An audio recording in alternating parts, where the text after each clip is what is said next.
Well, I received the script and was just blown away by the writing, Brady's characterization and the dialogue and the ideas that were in there were so compelling. And then, of course, also I got recordings of the Sia music that I knew that there were these like incredible pop songs also that were part of this, which is obviously crucial to selling the idea of the story. So it was really kind of a no-brainer. As soon as I saw the materials, I wanted to be part of it. So I watched like all the pop documentaries I could find to sort of get an idea of what these women's lives are like and their relationships with their family and the people they work with, to inform, you know, what was already a very specific script. And then I worked on the Staten Island accent quite intensively with a dialect coach, and recorded the music with one of Sia's producers, Chris Braid, who is incredible, and also obviously worked a lot on the choreography, which we had, you know, it was like a 15-minute show or something that we did straight every time we filmed it. So it was very intense and fun prep. So Celeste is really such a complicated character because she can be a monster. She can be really, really cruel. She can be really offensive, but she can also be really insightful, and she can be really authentic at times. And it's just a fascinating person who's like shifting by her environment. You know, who she's with, what she's feeling at the moment. And she's someone who's grown up with like no one really telling her the truth, so she can kind of get away with anything, and she knows it. And so that was a fascinating thing to play too.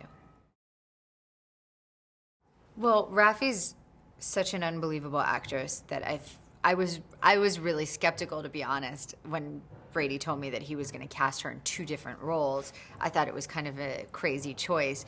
But then seeing it, I saw how brilliant and bold a choice that was, because first of all, she's able to so finely attune, like she's such a naturalistic actress, and is able to make small, very subtle changes that immediately allow you to see these as 2 separate people. And it gives you this incredible understanding that when Celeste, you know, older Celeste that I play is looking at her daughter, she sees herself.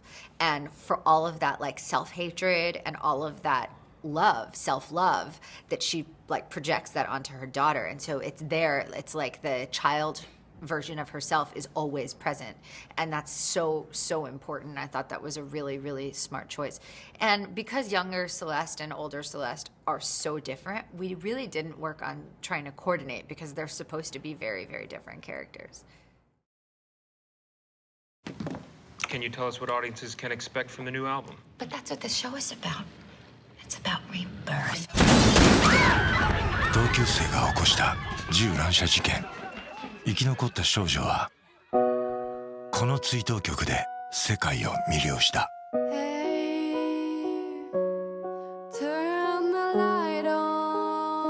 You got your head screwed on so straight. Half the time I forget you're a kid.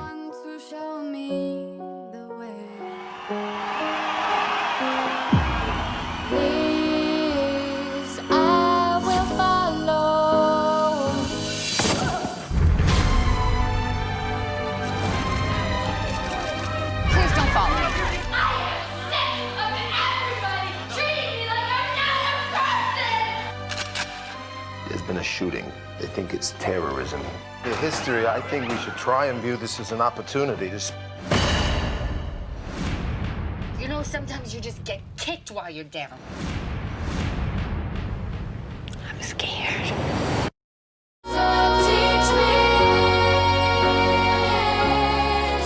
消費され傷つけられ、なぜそれでも彼女は歌うのか。